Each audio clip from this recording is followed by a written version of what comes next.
Já conversamos com ela, foi uma das entrevistas mais emocionantes e que passaram eh, realmente o terror que a Itália estava vivendo no momento, não é? Era uma coisa assim terrível e que acho que de ontem para hoje já tivemos a quebra do recorde que havia sido batido antes, não é?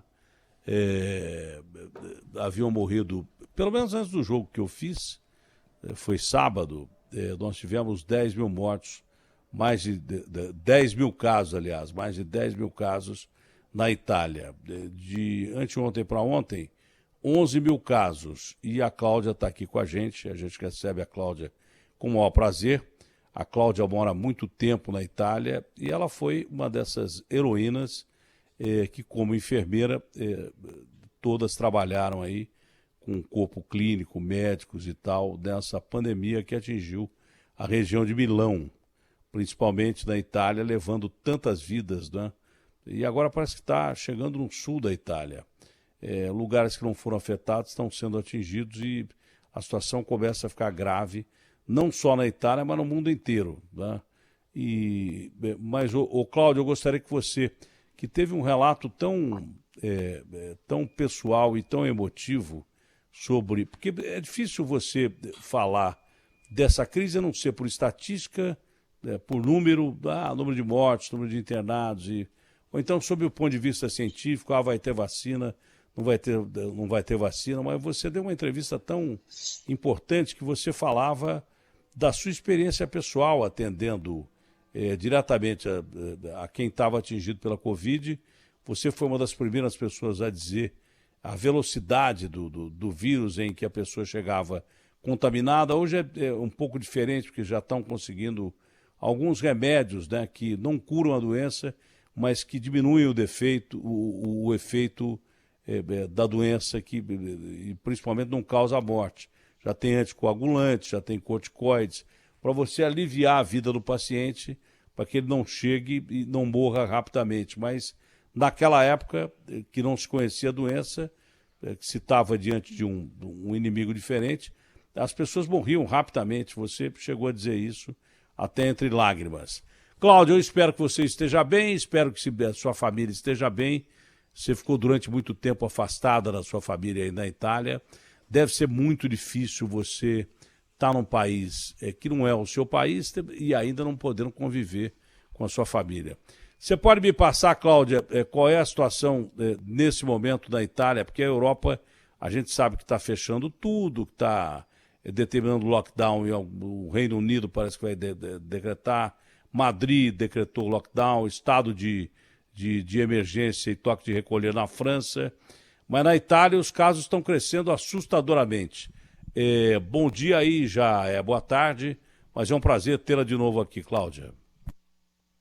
Bom dia, Datena, bom dia a todos os escutadores, os ouvintes. Realmente, a situação é muito preocupante, mas não é como no mês de março. Porém, não esperávamos que o número fosse assim tão alto.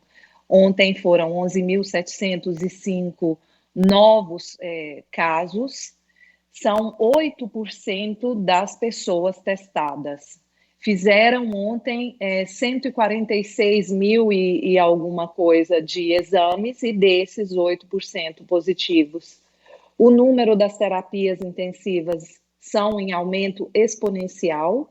O número de mortos não, graças a Deus, como você mesmo falou, nós estamos conseguindo conter ainda esses números.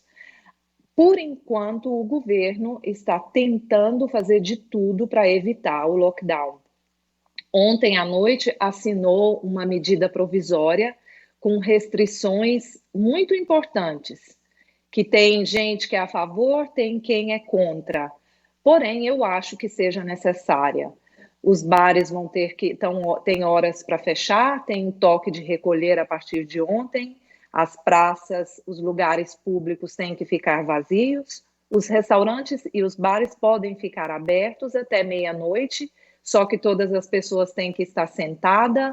Existem regras para tentar flexibilizar o horário de trabalho e os horários da escola, para tentar diminuir as pessoas dentro dos transportes públicos, e os hospitais estão reorganizando. A máquina organizativa se colocou mais uma vez em ato, e nós, profissionais de saúde, estamos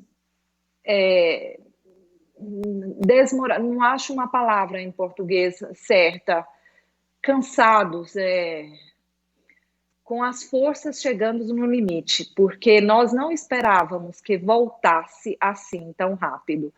A Itália foi um dos países mais problemáticos no início, foi o segundo país com mais problemas no início da pandemia. Agora, nessa segunda onda, estávamos conseguindo conter, o resto da Europa piorou tudo antes, como você falou, a Inglaterra, a França, a Tchecoslováquia está com um problema muito grande, e agora estamos indo nós com valores exponenciais. E o que preocupa são a falta de lugar nas terapias intensivas, sem precisar de tirar esses leitos das outras patologias, né? Porque, por enquanto, ainda não fechou só para o Covid. Ontem já estamos com 750 pessoas nas terapias intensivas em toda a Itália. É um número muito alto.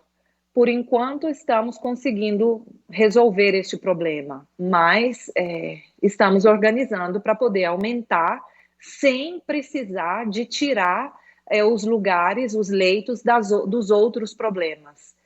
E é muito preocupante, é muito sofredor. Eu, por enquanto, não estou isolada da minha família aqui, mas estou me sentindo isolada daí, porque eu queria muito ir visitar a minha família aí, não posso, por diversos motivos, pelas restrições que tem de saída e entrada do país, pela necessidade do meu trabalho agora, porque está faltando muito médicos e enfermeiros, porque muitos abandonaram a profissão, muitos foram para outros lugares, muitos estão cansados, morreram também. Ontem morreu 3 médicos aqui na Itália, então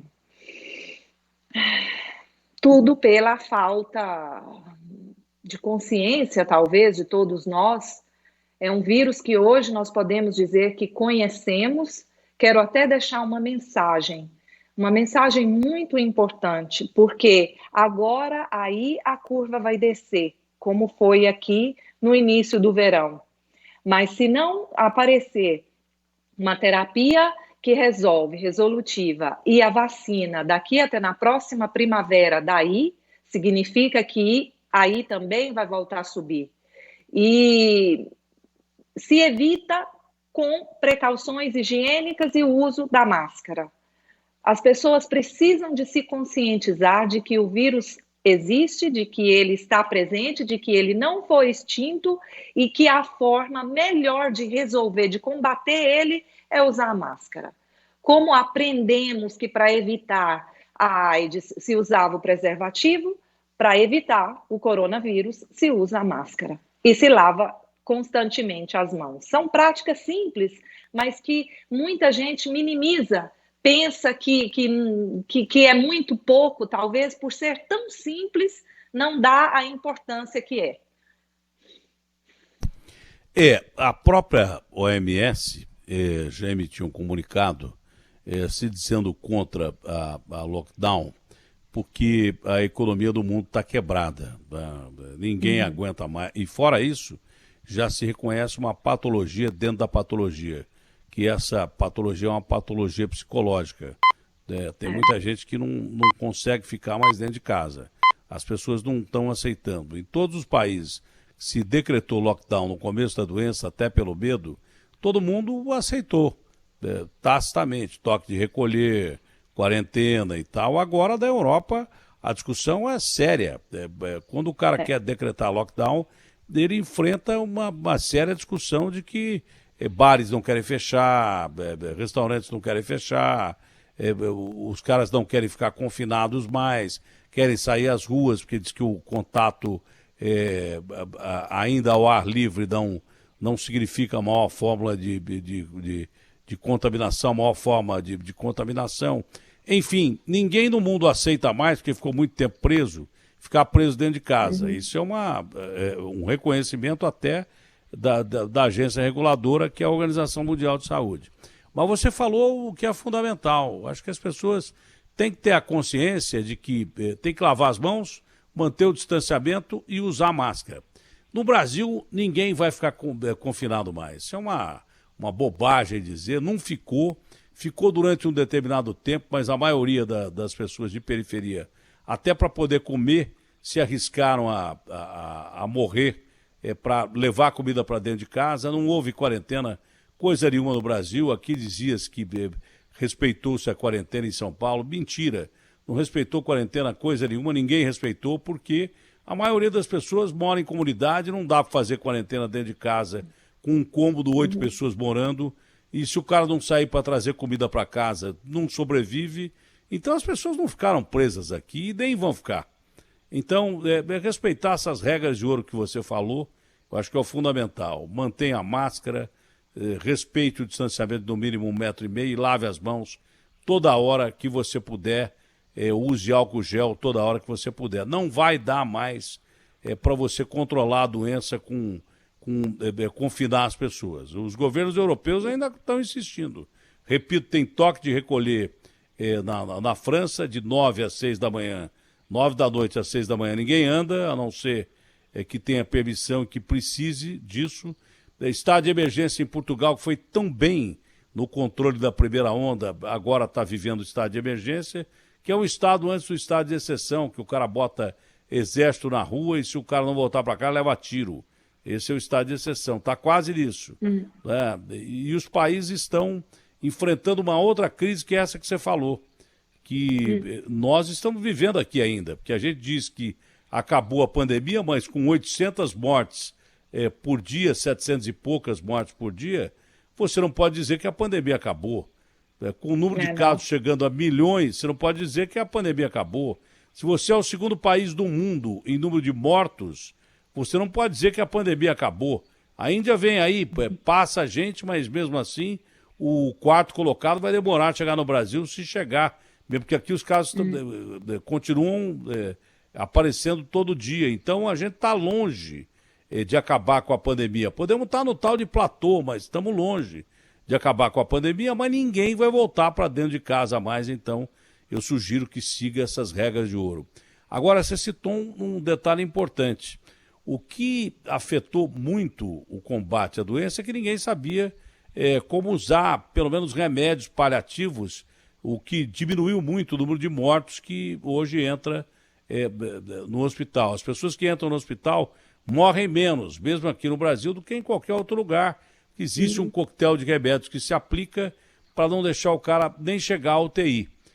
Mas, além disso, tem um outro aspecto. Os médicos brasileiros, como aí, os enfermeiros brasileiros, como aí, o hospital, o sistema público de saúde, o sistema de saúde está cansado. E isso afeta, às vezes, decisão, não é? Isso deixa o cara mais exposto à doença. E outra coisa que você falou, muita gente ou deixou a profissão momentaneamente, ou realmente deixou a profissão com medo de morrer, ou saiu do lugar que tinha muita gente contaminada. Isso pode prejudicar muito, é o fator que mais pode prejudicar, porque os médicos e enfermeiros diretamente estão cansados de lidar com a doença, cansados e com medo, e com toda razão, porque são linha de frente. Não? Cansado. Nós estamos desmoralizados, sem forças. E é o que eu escuto de todos os colegas. É capilarizado. Todos dizem a mesma coisa. Que se voltar como março, falam, eu vou ficar em casa. Não me interessa, porque não aguento mais. Tenho certeza que não, tenho certeza, eu gosto de pensar sempre positivo. Primeiro, de que não vai acontecer como março. E segundo, que se acontecer, o dever fala mais alto e não creio que teremos coragem de abandonar o barco, se o barco estiver afundando. Esperando que essas medidas restritivas tenham resultado, de que as pessoas possam entender para evitar um lockdown. Estão falando de que, no máximo, a proposta foi de fazer um lockdown na semana de Natal, onde todo mundo fica em casa. Só que com os números em aumento daqui até o Natal, é bem longe, então não sei se o sistema sanitário vai conseguir resistir até lá. Estamos nos adequando, nos preparando, tentando organizar a administração sanitária do hospital onde eu trabalho, estão fazendo um trabalho magnífico, tentando organizar a estrutura para separar duas partes. E vamos ver como serão os resultados. Eu gosto de pensar positivo, gosto de pensar que logo vai sair uma vacina, que a terapia está respondendo para a maioria das pessoas, então, como você falou, o número de pacientes que precisarão de um tratamento intensivo penso que vai diminuir bastante, como tem diminuído, e o que eu peço é para as pessoas se cuidarem. Por favor, se cuidem, porque nós somos limitados. Você acompanhou de perto a evolução dessa doença, você esteve ali na linha de frente, você viu de perto pessoas morrerem, né? Você viu, você foi a primeira pessoa a falar aqui de decisões de médicos europeus que tinham que decidir. Nós vamos optar por salvar essa pessoa que tem chance de sobreviver mais do que aquele de mais idade, que esse vai morrer. A probabilidade é maior. Você viu? Você foi a primeira pessoa a dizer isso aqui. E causou um impacto muito grande a sua entrevista.